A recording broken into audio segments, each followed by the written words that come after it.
نیکیتا تلیژنکو خبرنگار روس مجبور روسیه را ترک کرد. رسانه اینترنتی که او در آن کار میکرد بعد از آغاز جنگ در اوکراین و قبول قانون درباره دروغ پراکنی فعالیتش را قطع کرد.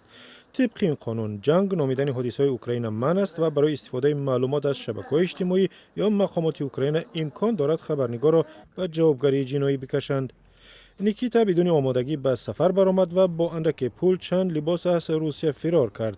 به اندیشه خبرنگار ژورنالیستی که در روسیه مرد و گمان است که سالهای نزدیک دوباره زنده شود. 2 марта мы приходим на планерку и наше руководство روز 2 مارس ما به جلسه هر روزه حاضر شدیم و رهبری ما مجلس را از این شروع کرد که وضع خیلی مرکب است. بچه ها هر کسی میخواد از کشور بیرون شود، زودتر بروید. در عکس حال مرزها بسته می شوند و ممکن است حالت جنگی اعلان شود. شما 8 سال در کجا بودید؟ حتی آدمان آگاهی که قبلا مقابل جنگ بودند حالا گویا تماما دیگر کس شدند و از آنها پیوسته این سخن را شنیدن ممکن است. صاحبکار از سنت پتربورگ استانیسلاو کورگانسکی حالا روسیه را ترک نکرده است ولی نقشه دارد از کشور بیرون شود. برای زندگی پتروپاولوسکی قزاقستان را انتخاب کرده است. استانیسلاو میگوید با دلیل قطع شدن کار مؤسسه‌های بین المللی مالی در روسیه نمیتواند تجارتش را پیش برد. او بیزنس آنلاینی دارد. موقع او درباره اوکراین طبق قانون نو اکنون برابر به جنایت یا افراطگرایی است. با باور استانیسلاو عمل شرکت‌های غربی قبل از همه به کار و زندگی ساکنان عادی روسیه ضربه میزند و این باعث مستحکم‌تر شدن موقع ولادیمیر پوتین میشود.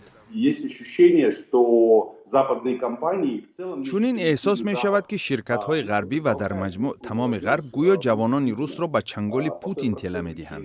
یعنی همه عکاسان، طراحان و دیزاینرها و تاجران جوان یک قشر جوانان معاصر روس که خیلی آزادیخواه و غربگرا هستند حالا به جای کار به ریسک و روزی و زیر فشار شدید روانی قرار می گیرند. حالا روزها در گروه‌های مخصوص شبکه‌های اجتماعی به همدیگر برای بیرون رفتن از کشور مشورت می‌دهند و از تجربه خود نقل می‌کنند. اکثریت می‌گویند علاقه عبور مرز قزاقستان مشکل شده است. در مرز همه مسافران بازپرسی و تفتیش می‌شوند. از آنها سبب ورود به این کشور را می‌پرسند. نرخ بلیط به قزاقستان قریب 2 برابر بالا رفته است.